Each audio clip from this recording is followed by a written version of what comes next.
Eh bien bonjour à tous messieurs dames, bienvenue sur cette nouvelle vidéo, j'espère que vous allez bien. Aujourd'hui messieurs dames, nous sommes le 17 mai 2022, il est exactement 23 heures heure française.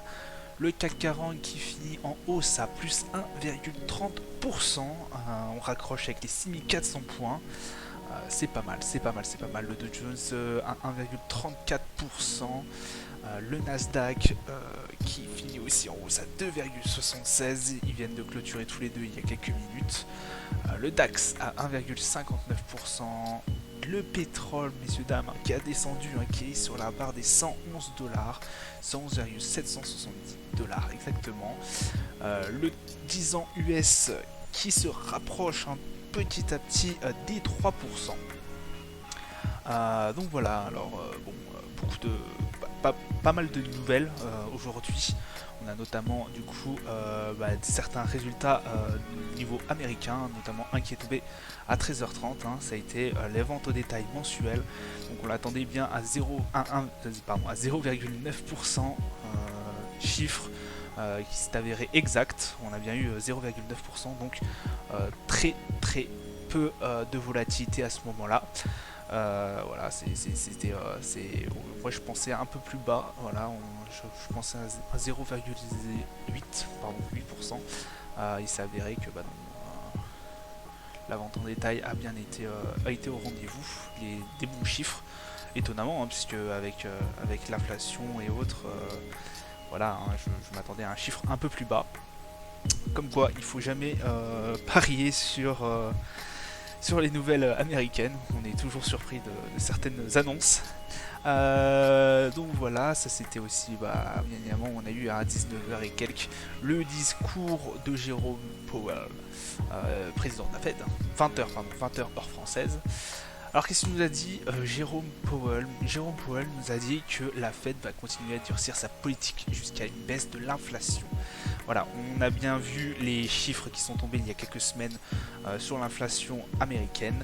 On a bien vu que malgré les hausses des taux directeurs de la Fed, il y avait eu quand même un tout petit peu de retrait, mais de retrait de la de l'inflation, mais que ces chiffres-là n'étaient pas bons, puisque effectivement on attendait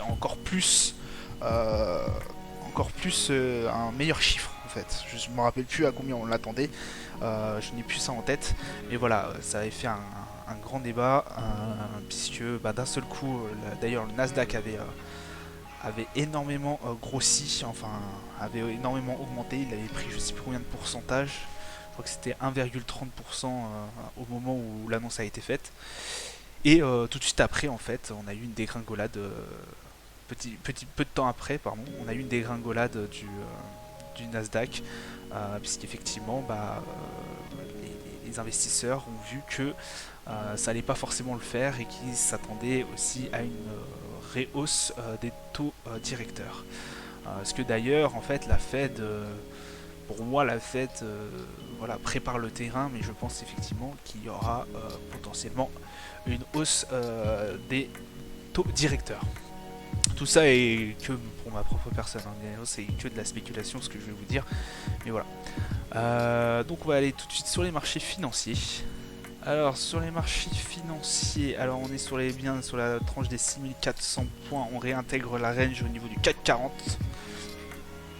Au niveau du Dow Jones, on a bien repris, franchement, beau rebond. Peut-être même rebond technique, certains vous diront. Mais bon, on le prend quand même. Le Brent qui rebascule du coup dans la range, il a bien tapé le haut du plafond et puis est redescendu juste après sur la barre des 113 dollars. Donc n'oubliez pas qu'il y a quelques dollars de différence entre le broker et ce que je vous ai affiché à l'écran au début. Le gold qui ne fait pas grand chose, comme d'habitude, on dirait, qui est sur la barre des 1800 points et quelques, 1800 points et quelques, voilà, le 11 d'or, messieurs dames. L'euro USD qui s'offre un beau petit rebond aussi. Voilà, on réintègre le 1,05. On l'avait perdu il n'y a pas si longtemps, on était descendu à 1,04. On n'est pas sorti d'affaire au niveau de l'euro USD, mais est-ce que ça va suffire à faire remonter l'euro par rapport au dollar. Je ne sais pas, je ne pense pas. Je ne pense rien d'ailleurs.